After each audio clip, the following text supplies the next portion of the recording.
want you to digest that for a moment. I just told you that was their C-level game, maybe C-, and they won the game by 31 points. And I get what happens to the Georgia fan today, and this is a compliment to you.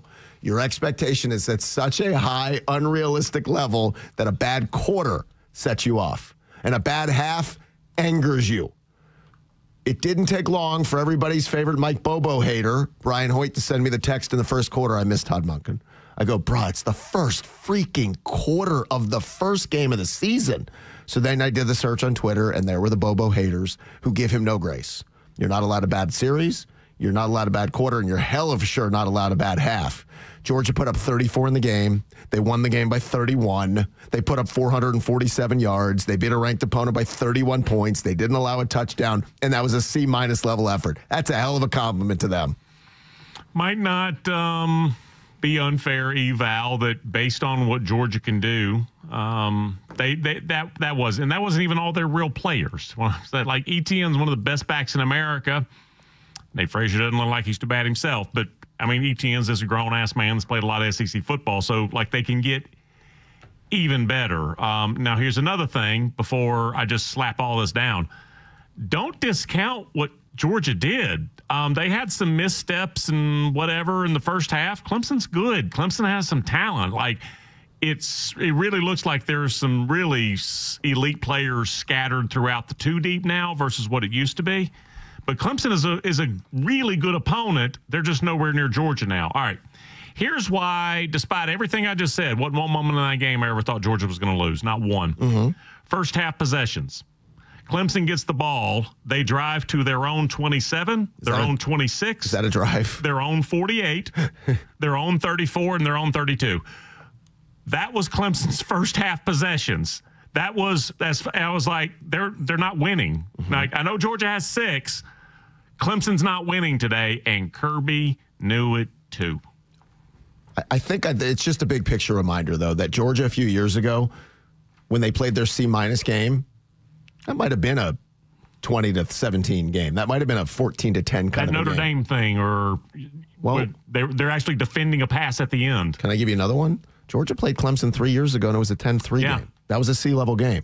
This C-level game Saturday was, we won by 31. They didn't score, and I think you hit it. Clemson's pretty good. And I know what we do when Florida gets beat by Miami is we go, well, it's not impressive because it's Florida. Or when Georgia dominates Clemson, we go, it's not that impressive because it's Clemson.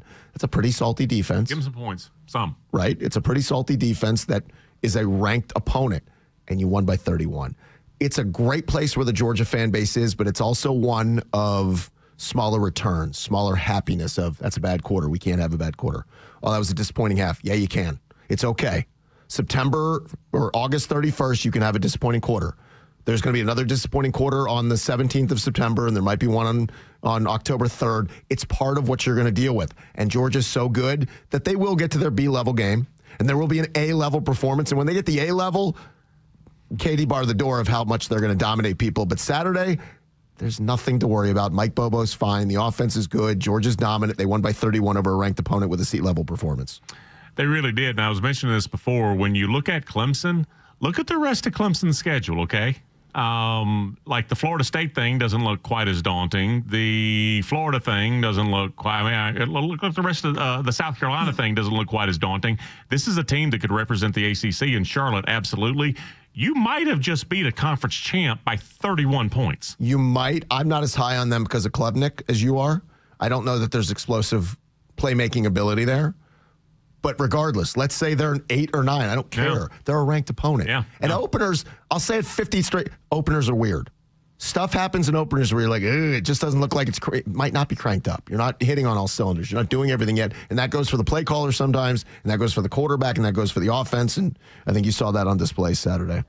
What you're going to see on display here is a big Friday night football extravaganza. Join our team this Friday night starting at 7 as Mill Creek hosts North Gwinnett in the First Horizon Bank Friday night football game of the week. Then we want you guys to stick around after the game for the Georgia High School Scoreboard Show. It all happens on Friday night with the game of the week, the Georgia High School Scoreboard Show, presented by Georgia Power. It's time to talk college football with a damn good dog. Matt Stinchcomb is only on The Fan, presented by Georgia's own credit union and ASW Distillery. All right, let's welcome in the dog legend, SEC Network, ESPN. He's Matt Stinchcomb, and he joins Chuck and Chernoff on the Hobson and Hobson Newsmaker line. Stinchy, how are you? Let's get Stinchy punched in there. There he is. Hi, Stinchy. How are you? Hey. Yeah, I'm doing good. My cell reception isn't doing so good, sounds like. Well, you're doing great. You're fine. Stinchy, all I can do is stupid satellite. let's start with what happened early in that Georgia game on Saturday. Again, the offense started slow, but as I said, opening games are weird. Sometimes it takes a little bit of time to find your sea legs. Plus, Georgia was playing a salty defense. So what did you think about the start and when it was all said and done, what Georgia's offense looked like? Yeah, it did feel like, it's like an early round kind of boxing match where, they hit a couple of things, a couple of rundown stunts where it just happened to work out. Clemson did defensively. They would add a safety late to the box and run support. It just so happened to be kind of right at the point of attack. So I think that they probably rolled some sevens there early on defensively that changed maybe the optics. What was interesting was how much at the line Carson Beck was doing, where Georgia was up there, lined up, and then he would change not just a direction, he would blow the formation up and then reassemble it. Not shocking that he's got that level of autonomy, but it was quite a bit where it wasn't call it and run it. It was you get up there, take a look, and this isn't a sideline control offense, meaning you see these quarterbacks, they go up, they do a bluff cadence, see if the defense will undress, show what they're going to do, and then look over to the sideline and let some GA tell them what the coordinator's doing. With the in-helmet stuff, that's likely changing anyway. But what you saw a lot of was line up, see what they're doing, blow a formation up and change things entirely. And it was late enough to where there's too much of a change to where you're doing it, where it's coach control. So I do think some of what they saw early was, let's see what they do to this adjustment. So it's an adjustment to an adjustment.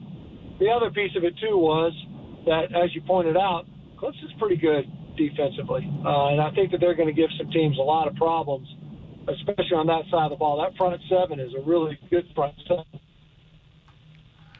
Matt, Nate Frazier, he proves, Seven. So you've got some of that, too, going on where, and it's week one. So I do think that the second half looked a lot better, partially because I think Georgia knew precisely what they had. Defense came out and played as well as they did.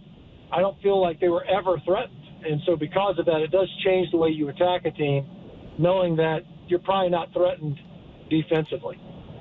Comment on the freshman running back. He certainly looked like he fit.